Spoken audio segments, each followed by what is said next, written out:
தமிழ்நாட்டில் கோரமண்டல் கடற்கரையில் பொற்கொடி போல கதிர் வீசும் பாயிண்ட் காலிமா மற்ற மாநிலங்களை விட அதிகமாக 16 அங்கீகரிக்கப்பட்ட ராம்சர் தலங்களை கொண்டு திகழ்கிறது. முதலில் நிறுவப்பட்டது. அதோடு 385 சதுர கிலோமீட்டர் பரப்பளவில் அமைந்த இரண்டாவது பெரிய தலமாகும் ராம்சர் தலம். சர்வதேச முக்கியத்துவம் வாய்ந்த சதுப்பு நிலம், பல்லுயிர்களின் புகலிடம், பண்டைய கலாச்சாரத்தின் தொட்டிலாக விளங்குகிறது. இதுவே பாயிண்ட் காலிமா.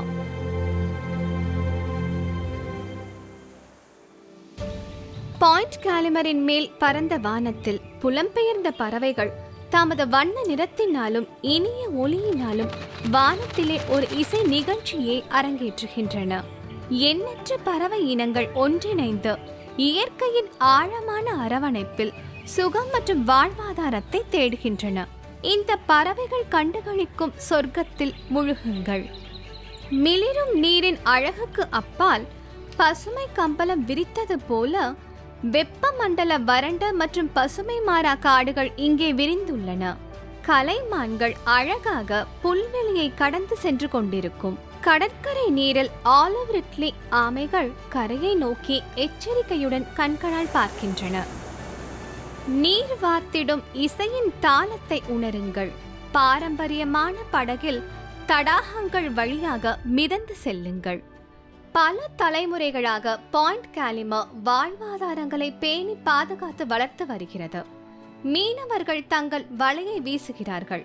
உப்பு பணியாளர்கள் வெள்ளை தங்கத்தை அறுவடை செய்கிறார்கள் மற்றும் விவசாயிகள் அன்போடு தங்கள் நிலத்தை பயிர் செய்கிறார்கள். இந்த நிலங்களில் நிறைந்துள்ள பண்டைய கோயில்கள் வழியாக வரலாறு கிசுகிசுக்கிறது. பயன் மிகுந்த அழகும் பண்பாட்டு செழிப்பும் சந்திக்கும் இந்நிலம் மறக்க முடியாத அனுபவங்களை வழங்குகிறது. ஆனாலும் இந்த அமைதியான அழகின் முடியாத சவால்கள் அதன் வலுவற்ற சமநிலையை அச்சுறுத்துகின்றன.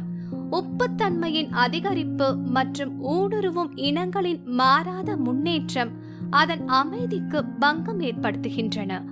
ஆனால் எதிர்மறையான சூழ்நிலைகளை எதிர்கொள்ள முயற்சிகள் தொடர்கின்றன.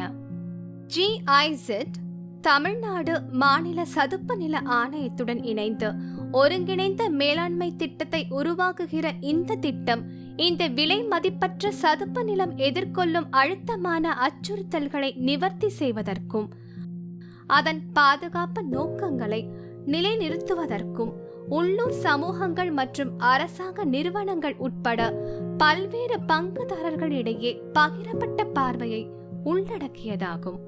மேலும் பசுமை மீட்பு நடவடிக்கைகளின் கீழ் மீன்பிடி கால்வாய்கள் புதுப்பிக்கப்பட்டு சதுப்பு நில காடுகள் மீண்டும் நடப்படுகின்றன. பாயிண்ட் காலிமா ஒரு பொதுவான சதுப்பு நிலம் மட்டுமல்ல, இது இயற்கை, பண்பாடு, மனிதர்கள் மற்றும் விலங்குகள் என்பவற்றின் சிக்கலான மற்றும் சமநிலையான அமைப்பாகும். இங்கு சமூகங்கள் தங்கள் சுற்றுச்சூழலுடன் சமநிலையில் தழைத்து வாழ்கின்றன. இயற்கை அதன் முழு அழகில் வெளிப்படுகின்றது. இந்த மாற்ற முடியாத மாணிக்கத்தினை வருங்காலங்களுக்காக நாம் அனைவரும் உறுதியெடுத்து பாதுகாப்போம்.